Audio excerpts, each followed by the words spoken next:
Hello everyone, welcome to GS centre. दोस्तों कैसे आप सब? उम्मीद है आप सब अच्छे होंगे। तो दोस्तों आज हम नया एक टॉपिक शुरू कर रहे हैं और इम्पॉर्टेंट ऑर्गेनाइजेशन। तो महत्वपूर्ण जो भी संगठन है उनसे क्वेश्चंस में बहुत सारे क्वेश्चंस बनते हैं। आप प्रीवियस की जितने भी एग्जाम्स हैं आप उठा के देखो, क्वेश्चंस बहुत ज़्यादा बनते हैं।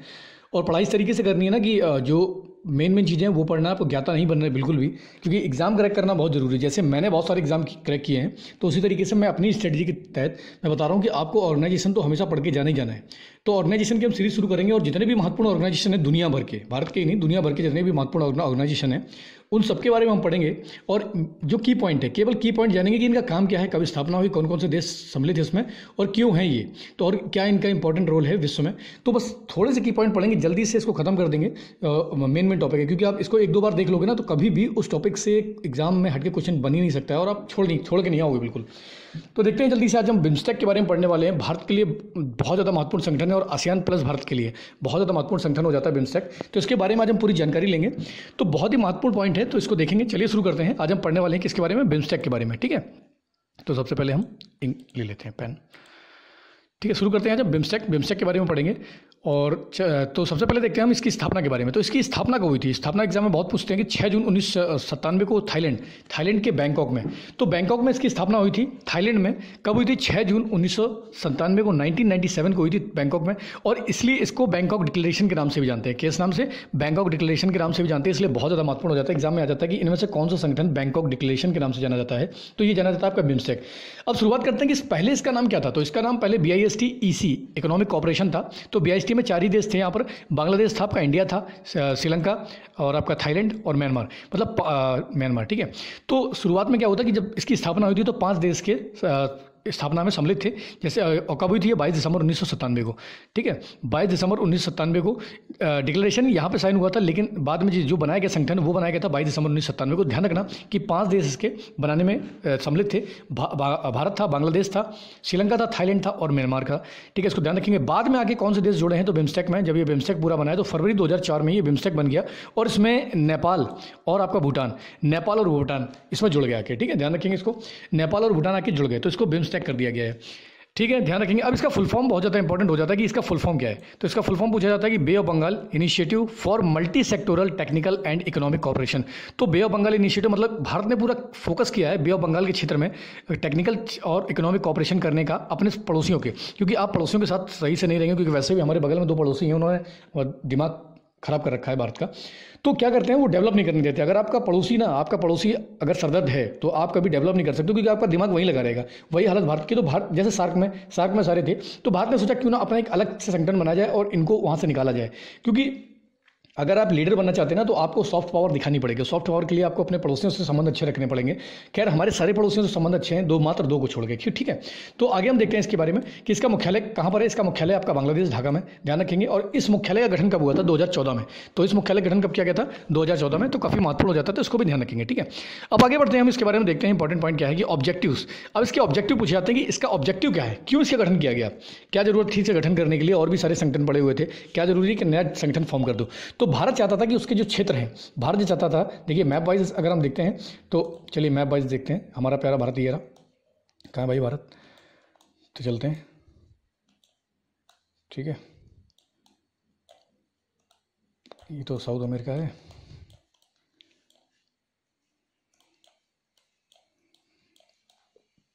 कहाँ खो गया भाई?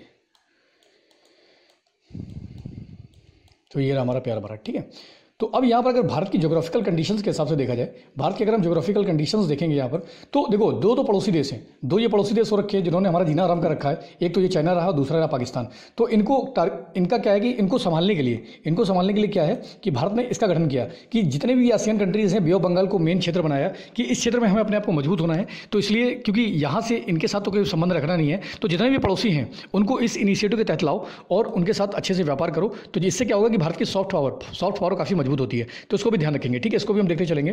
तो यही चीज़ है कि अब यहाँ पर करना क्या है इंपॉर्टेंट, क्योंकि वो जो देश हैं, जो भी बे ऑफ बंगाल के आसपास के देश हैं, वो इतने मजबूत तो है नहीं हर क्षेत्र में। तो भारत उनके साथ ट्रेड बढ़ाना चाहता है, क्योंकि अगर आपको अपना मार्केट मजबूत करना है तो आपको व्यापार करना पड़ेगा और व्यापार में आपको देखना पड़ेगा कि किस तरीके से हम इसका डेवलपमेंट कर सकते हैं व्यापार का, जिससे कि हमें अधिक से अधिक फायदा हो। क्योंकि अगर आप ट्रेड नहीं करेंगे, देखो एक जो इकोनॉमी की रीढ़ होती है ना, इकोनॉमी की रीढ़ कैडी है, वो आपका ट्रेड है। ठीक है, ध्यान रखेंगे।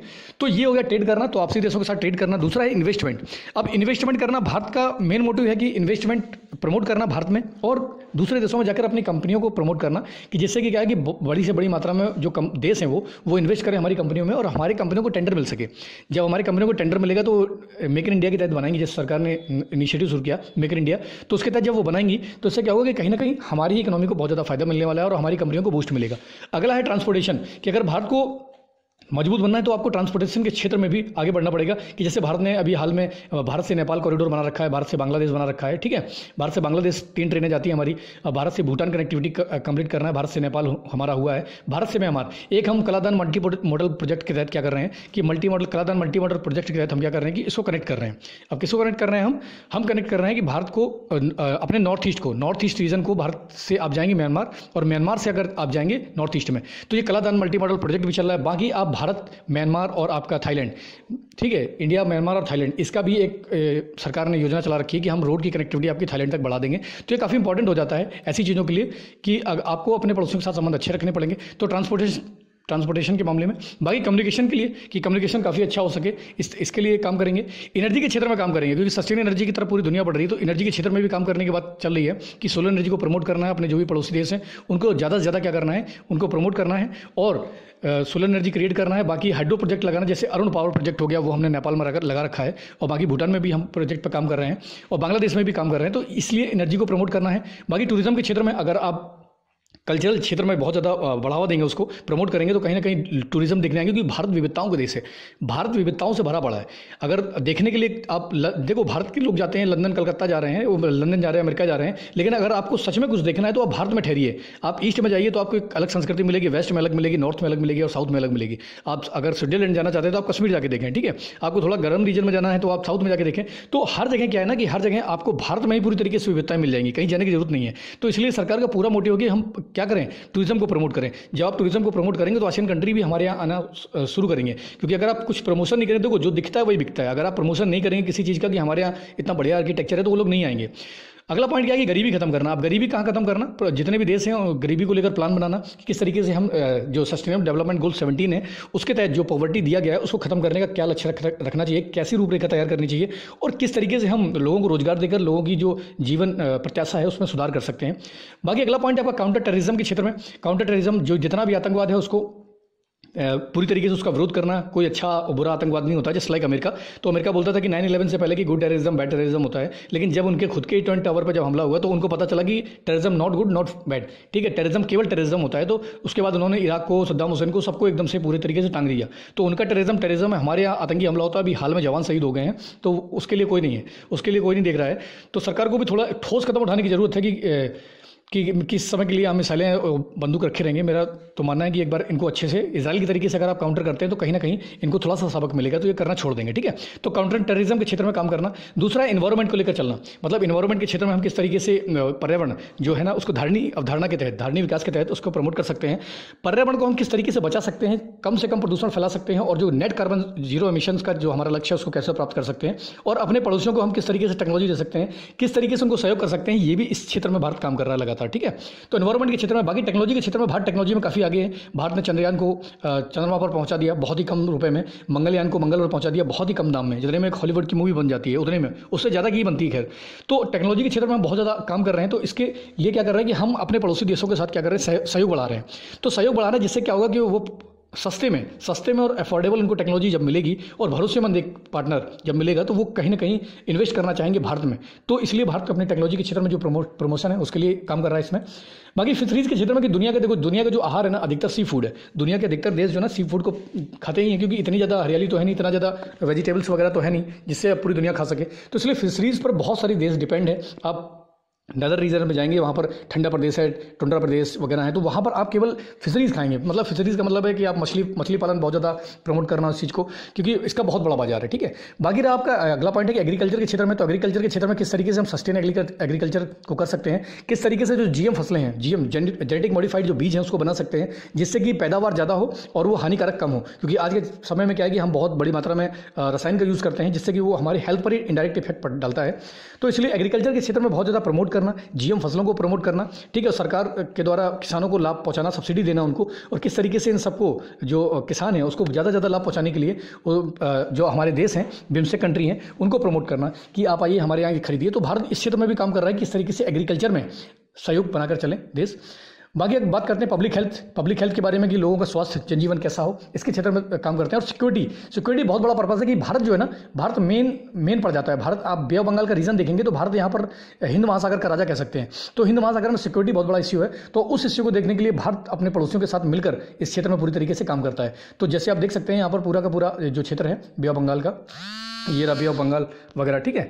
तो इंडिया है, नेपाल है, भूटान है, बांग्लादेश है, म्यांमार, थाईलैंड, तो ये सारे इन सारे क्षेत्रों को, अब इससे क्या होगा कि देखो ट्रांसपोर्टेशन के लिए भी अगर जैसे नेपाल सहयोगी है इसमें, तो नेपाल अपना सामान कहाँ से भेजेगा? अगर वो भेजना चाहे कि नेपाल श्रीलंका को सामान बेचना चाहता है तो भारत इसमें सहयोग करता है। नेपाल से सड़क के थ्रू जो माल है वो कलकत्ता तक आता है, कलकत्ता के बाद ये माल जहाज़ों पर लद के कहाँ जाता है? श्रीलंका। तो इस तरीके से भारत सहयोगी का, एक बहुत जिम्मेदार सहयोगी का और एक बड़े भाई के तौर पर काम करता है इस क्षेत्र में। तो बिम्स्टेक भारत के लिए नहीं, भारत के पड़ोसी देशों के लिए काफ़ी इंपॉर्टेंट है, और चाइना की तुलना में भारत काफ़ी भरोसेमंद पड़ोसी है, ठीक है। ऐसा दुनिया जान भी चुकी है, क्योंकि अभी अगर हाल में ही देखते हैं तो दुनिया, जब चाइना ने भी जब नया नक्शा जारी किया तो दुनिया के अधिकतर देश जो आसियान कंट्रीज है उन्होंने चाइना का विरोध किया और भारत का समर्थन किया, चाहे वो बांग्लादेश, भूटान, म्यांमार, थाईलैंड और जहाँ तक कि जापान और कोरिया जैसे देश भी हैं, उन्होंने भी भारत का समर्थन किया कि चाइना ने ये गलत मैप निकाला है। और उसके अपोजिट में भारत के जो जनरल है मनोज मुकुंद नरवणे साहब, उन्होंने भी चाइना का मैप जारी कर दिया, जिससे चाइना को बहुत ज़्यादा मिर्ची लग गई। तो इससे आपको पता चलता है कि अगर आप सॉफ्ट पावर बहुत ज़्यादा मजबूत रखते हैं, हार्ड पावर तो ठीक ही है कि हार्ड पावर हम मजबूत रख रहे हैं, लेकिन अगर आप सॉफ्ट पावर लेके चलते हैं ना तो लोग आपके साथ जुड़ना चाहते हैं। और China soft power, hard power को दिखाता है ज़्यादा, वो क्या करता है? एग्रेशन दिखाता है, लेकिन भारत ऐसा नहीं करता है। भारत क्या करता है? सॉफ्ट पावर का यूज़ करता है। तो ये काफ़ी इंपॉर्टेंट हो जाता है, ठीक है, इसको ध्यान रखेंगे। तो यहाँ पर क्या है कि तो इन सारे सेक्टर्स में 14 ऑब्जेक्टिव हैं लगभग, कहते हैं 14 ऑब्जेक्टिव पर ये बिम्स्टेक की रचना की गई है, और भारत इन सब में सहयोग करके क्या कर रहा है? भारत इन सब चीज़ों में सहयोग करके अपने पड़ोसियों के साथ चल रहा है, ठीक है। आगे बढ़ते हैं, आगे हम देखते हैं कि इसका पहला अध्यक्ष कौन था। तो इसका पहला अध्यक्ष थे सुमित नकंदला।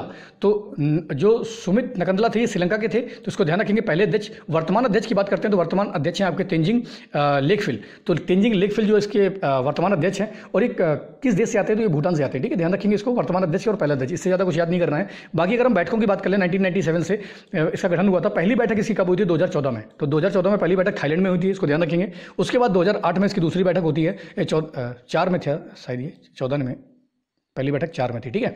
2004 में पहली बैठक थाईलैंड में हुई थी। उसके बाद 2008 में इसकी बैठक भारत में हुई थी दूसरी वाली, और तीसरी बैठक 2014 में हुई थी इसकी, कहाँ पर? म्यांमार में। और तीसरी बैठक, ठीक है, और चौथी बैठक कब हुई थी? नेपाल में 2018 में, और पांचवी बैठक 2022 में श्रीलंका में थी, और 2023 की बैठक जो है ना ये थाईलैंड में। तो भारत जितना गैप हो रहा है, मुझे लगता है कि भारत को 2004 से लेकर 8 तक काफ़ी 4 साल का गैप हो गया, और 8 से लेकर 14 तक, 8 से 14, तो काफ़ी बड़ी मात्रा में इसको इस तरीके से नहीं छोड़ना चाहिए। भारत को इसमें ज़्यादा प्रमोट करना चाहिए बिम्स्टेक को, क्योंकि सार्क के मुकाबले, सार्क में हमारा दोस्त एक पड़ोसी बैठा हुआ है जो हमेशा खाज बना हुआ हमारे लिए, तो उसको छोड़कर कहीं ना कहीं हमें इसको प्रमोट करने की जरूरत है, जिससे कि क्या होगी, हम अपने पड़ोसियों से और ज़्यादा संबंध अच्छे कर सकें। तो ध्यान रखेंगे इसको कि पहली बैठक, दूसरी बैठक, क्योंकि लास्ट वाली जो 5वीं और 6वीं, इसको भी बहुत ज़्यादा ध्यान रखना है कि 5वीं 6वीं बैठक कब हुई, ठीक है। तो 2023 में थाईलैंड इसका क्या कर रहा है? हेड कर रहा है 2023 की बैठक को। तो मुझे लगता है कि हर साल में इसका बैठक होना चाहिए, और भारत को कहीं ना कहीं अपने पड़ोसियों के साथ मिलकर काम करने की बहुत ज़्यादा जरूरत है, क्योंकि अगर आपको दुनिया में काम करना है तो आपको पड़ोसियों के साथ पहले मिलकर अच्छे से चलना पड़ेगा। चलिए आगे देखते हैं इंपॉर्टेंट फैक्ट क्या है। तो अगर इंपॉर्टेंट फैक्ट की बात करी जाए तो दुनिया की कुल जनसंख्या का लगभग 22% जो हिस्सा है वो रखता है। तो एग्जाम, अगर आप डीपली बहुत ज़्यादा एग्जाम में क्वेश्चन पूछता है तो वो ये पूछते हैं कि कितना % हिस्सा रखते हैं, तो 22% हिस्सा रखता है। कौन सा? बिम्स्टेक, ठीक है। दुनिया की कुल जनसंख्या का 22% है। अगर जीडीपी की बात करी जाए, दुनिया में जीडीपी का 3.8 ट्रिलियन, मतलब देखो जो पड़ोसी देश है उनके पास तो इतनी ज़्यादा है नहीं, लेकिन ये भारत की है, भारत लगभग 3 ट्रिलियन बन गया है, तो बाकी का 0.8 जो है ना वो सारे देशों को मिलाकर है। तो 3.8 ट्रिलियन का जो योगदान है वो रखते हैं सारे देश, लगभग 7 देश हैं। और तीसरा पॉइंट क्या है कि यहाँ पर सार्क और आसियान के मध्य स्थापित जो सहयोग है इसको स्थापित करने के मंच के रूप में इसका गठन किया गया है। तो भारत जो है ना सार्क का सदस्य भी है, और भारत आसियान का सदस्य नहीं है, लेकिन ऑब्जर्वर मेंबर के तहत जाता है। तो सार्क में तो पाकिस्तान बैठा हुआ है, आसियान में भारत पूरी तरीके से नहीं है, क्योंकि ये साउथ ईस्ट जो आसियान है, association of south east Asian nation का है, तो इसलिए भारत ने बीच में इनके जोड़ के लिए बिम्स्टेक का गठन कर दिया है। तो काफ़ी इंपॉर्टेंट है ये। तो सार्क और आसियान के मध्य सहयोग स्थापित करने के रूप में हुआ है। तो काफ़ी तीनों की पॉइंट बहुत ज़्यादा इंपॉर्टेंट है, एग्जाम में बहुत ज़्यादा देते हैं ये, ठीक है। नेक्स्ट हम पॉइंट देखते हैं, तो इसको ध्यान रखना है। नेक्स्ट पॉइंट देखते हैं यहाँ पर कि अब ये भारत के लिए महत्वपूर्ण क्यों है। तो क्यों बिम्स्टेक भारत के लिए इतना महत्वपूर्ण है? तो अगर देखा जाए तो कनेक्ट साउथ और south east Asia, but also ecology of the great Himalayan and bay of Bengal. तो ये केवल भारत के लिए कनेक्टिविटी के लिए नहीं है कि आप साउथ एशिया और साउथ, देखो ये आपका पूरा साउथ एशिया, ये वाला रीजन जो है ना साउथ एशिया पूरा, तो साउथ एशिया और साउथ ईस्ट एशिया कोई कनेक्ट नहीं करना है, या नॉर्दर्न रीजन को कनेक्ट नहीं करना है। यहाँ पर हमें क्या करना है, देखो मैप में देखते हैं हम, मैप में एक बार और देख लेते हैं कि हमें केवल साउथ एशिया ये वाला क्षेत्र कनेक्ट नहीं करना है और ये वाला, बल्कि हमें जो हिमालयन बेल्ट है, ये वाली बेल्ट है ना, इसमें भी आप इन्वायरमेंट और इकोलॉजी को बनाए रखना है, जिससे कि आने वाले समय में, इसको थोड़ा चेंज कर लेते हैं पेन तो ज़्यादा समझ में आएगा आपको। ठीक है, तो ये वाला जो क्षेत्र है ना, ये जो हिमालयन बेल्ट है, तो हिमालयन बेल्ट आपकी ये थाईलैंड तक गई है, तो इसमें पूरी तरीके से क्या करना है, इसको भी बचाना है और इसको भी प्रमोट करना है बड़ी मात्रा में, कि किस तरीके से इसका संरक्षण किया जा सके और किस तरीके से इस इकोलॉजी को बढ़ावा मिले। तो भारत का सीधा ऑब्जेक्टिव है कि क्या करना है आपका, उनका ऑब्जेक्टिव है कि कनेक्ट करना है किसको, साउथ ईस्ट एशिया को तो कनेक्ट करना ही है, बट लेकिन उसके साथ इकोलॉजी को भी बनाना है, ग्रेट हिमालयन की और बे ऑफ बंगाल की इकोलॉजी को भी बचाना है, जिससे कि इन देशों के साथ हम मिलकर काम करेंगे किसके ऊपर, इकोलॉजी बचाने के लिए। ये जो बे ऑफ बंगाल की इकोलॉजी है, किस तरीके से उसको बचाया जाए, और ग्रेट हिमालयन की इकोलॉजी, तो काफ़ी इंपॉर्टेंट की पॉइंट है, उसके ऊपर ध्यान रखना है। ठीक है, नेक्स्ट हम देखते हैं की पॉइंट क्या है इंपॉर्टेंट की foreign policy priorities, neighbour first. तो भारत की एक हमेशा से प्रायोरिटी रही कि पड़ोसी पहले। ठीक है, पहले लुक ईस्ट नीति थी हमारी, लेकिन अब हमारी है एक्ट ईस्ट नीति। तो उसके तहत भारत क्या करता है कि भारत नेबर फर्स्ट की पॉलिसी पर चलता है कि पहले पड़ोसी हमारा। तो पड़ोसी अगर सही नहीं है ना, पड़ोसी अगर भाई साहब दिमाग खराब करने वाला है, तो कहीं ना कहीं आपका भी दिमाग ऑलवेज ही खराब रहेगा। तो इसलिए एक अच्छा पड़ोसी होना बहुत जरूरी है। तो भारत का की फैक्टर है कि जितने भी हमारे पड़ोसी हैं, खैर जितने भी पूर्व में पड़ोसी हैं, क्योंकि पश्चिम में तो छोड़ दो, जितने भी हमारे पूर्व में ये सारे आसियान कंट्रीज हैं ये सारी। ठीक है, तो इससे हमारा क्या हो कि बढ़िया तरीके से सहयोग चले, जिससे हमें ज़्यादा सरदर्दी ना झेलनी पड़े पूर्व की तरफ, बाकी पश्चिम की तरफ और उत्तर की तरफ तो हम वैसे भी झेल रहे हैं, कहीं पूर्व की तरफ ऐसा ना हो। तो इसलिए हम लुक एक्ट ईस्ट की नीति पर चल रहे हैं। पहले लुक ईस्ट था, अब एक्ट ईस्ट है। ठीक है, ध्यान रखेंगे। तो ये भी काफी इंपॉर्टेंट की फैक्टर है कि आप नेबर फर्स्ट पॉलिसी के तहत चलते हैं। अगला पॉइंट हमारे लिए आता है connect north east people.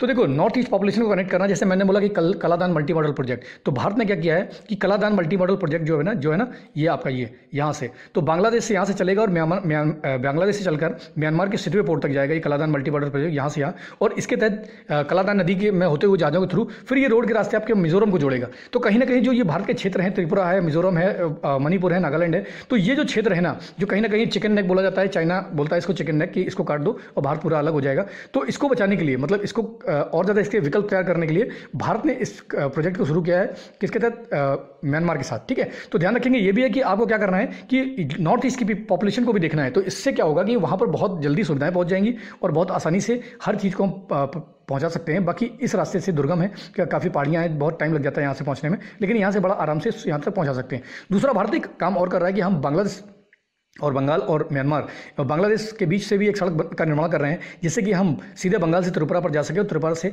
North east के जितने भी राज्य हैं वहाँ तक कनेक्टिविटी सुनिश्चित कर सकें। तो भारत इस क्षेत्र में बहुत तेजी से काम कर रहा है। तो ये भी हमारे लिए इंपॉर्टेंट की फैक्ट हो जाता है भारत के लिए कि कनेक्ट नॉर्थ ईस्ट पीपल। ठीक है, तो इसको ध्यान रखें, काफ़ी इंपॉर्टेंट है। और लास्ट हमारा पॉइंट आता है कि चाइना काउंटर। तो चाइना को कहीं ना कहीं काउंटर करने के लिए हमें अपने पड़ोसियों को साथ में लेकर चलना पड़ेगा, क्योंकि कहीं ना कहीं चाइना का विवाद भी इन देशों के साथ चलता है। तो चाइना ये है, तो चाइना की बॉर्डर अधिकांश आसियान कंट्री के साथ लगती है, और बॉर्डर तो लगती है, बाकी आपका जो ये वाला क्षेत्र है ना, ये जो आपको दक्षिण चीन सागर, इसमें आपका उनका वियतनाम वगैरह से, फिलीपींस वगैरह से, इनसे भी इनका चलता रहता है, 36 का आंकड़ा चलता रहता है। तो इसलिए भारत पूरी कोशिश कर रहा है कि आसियान कंट्री को अपने अंडर में हमेशा से रखना और उनके साथ सहयोग बना के चलना। अंडर का मतलब ये नहीं है कि उनको अपने गुलाम बनाना, तो मतलब इनके साथ सहयोग बढ़ाना और सहयोग बढ़ाने के साथ इनको विश्वास में लेना, जिससे कि ये चाइना की तरफ ना जाए। जैसे म्यांमार है, भारत कभी भी म्यांमार की खिलाफत नहीं करता, और म्यांमार ऐसा पड़ोसी है जो कभी भी वहाँ से काउंटर जो स्ट्रेटजी है चाइना की काम नहीं करती है। और जैसे भूटान हो गया, नेपाल थोड़ा बहक जाता है, कभी कभी नेपाल बहक जाता है, लेकिन उसका भी काम चल रहा है, इलाज चल रहा है। ठीक है, तो इस तरीके से क्या है कि बहुत इंपॉर्टेंट फैक्ट है सारे कि भारत के लिए क्यों इंपॉर्टेंट है बिम्स्टेक। तो मैंने बता दिया कि आपके नेबर फर्स्ट पॉलिसी है और चाइना कनेक्ट करना है नॉर्थ ईस्ट के पीपल को, और चाइना को काउंटर करना है, और हिमालयन रीजन की जो इकोलॉजी है और बे ऑफ बंगाल की इकोलॉजी है उसको सेव करना है। तो ये काफ़ी महत्वपूर्ण पॉइंट था आपका। तो देख सकते हैं इस तरीके से, क्योंकि आप अगर आसियान कंट्री के साथ मिलकर चलते हैं तो आने वाले समय में अगर आप इस क्षेत्र में चाहते हैं कि अगर चाइना के साथ अगर आपका काफ़ी कॉन्फ्लिक्ट होता है तो आप इस क्षेत्र को ब्लॉक कर सकते हैं, क्योंकि यहाँ पर ही आपका अंडमान निकोबार है। तो अंडमान निकोबार प्लस आप जैसे आपने इंडोनेशिया में एक बंदरगाह बना रखा है। जल्दी से बताओ कि भारत ने इस जगह पर इंडोनेशिया में एक अपना पोर्ट बना रखा है, और यहाँ पर सिंगापुर में चांगी एयरवेज बना रखा है, चांगी पोर्ट बना रखा है। तो यहाँ से आप इसको ब्लॉक कर सकते हैं, क्योंकि अगर आप पड़ोसियों के साथ मिलकर चलते हैं तो वो यहाँ से ब्लॉक कर सकते हैं, और ये यहाँ से फिर इंडोनेशिया जो ये जावा स्टेट पड़ता है वो भी चाइना को निकलने नहीं देंगे। तो चाइना के कहीं ना कहीं हम नेवी को इसी क्षेत्र में पूरी तरीके से ब्लॉक कर सकते हैं, जिससे कि वो हिंद महासागर में आने से पहले ही क्या हो। और बाकी रहा क्षेत्र आर्मी तो उनकी कुछ इतना ज़्यादा खास नहीं है, क्योंकि उनको हाईएस्ट ट्रेन में लड़ने का इतना अभ्यास नहीं है। बाकी भारत ऊंचाई पर है, तो भारत को यहाँ पर क्या मिल जाता है, भारत को थोड़ा सा लेवरेज मिल जाता है, मतलब बढ़त मिल जाती है, बस और कुछ नहीं। ठीक है, तो ध्यान रखेंगे इस तरीके से क्यों हमारे लिए बिम्स्टेक इंपॉर्टेंट है, क्यों हमारे लिए जो भी आसियान कंट्रीज है वो इंपॉर्टेंट है। तो बहुत महत्वपूर्ण पॉइंट है, और ये एग्जाम में बहुत बार पूछे जाते हैं, बार रिपीट होते हैं, बच्चे रट्टा मार के जाते हैं। कुछ भी मत करो यार, मैं जैसे पढ़ रहा था ना, मैंने जैसे एग्जाम क्रैक किए उसी तरीके से बता रहा हूँ कि इस तरीके से आपको सारे के सारे संगठन पढ़ा दूंगा बहुत आराम से। तो चलो लगातार पढ़ाई करो, लगातार मेहनत करो। आज के लिए इतने बहुत है। जय हिंद।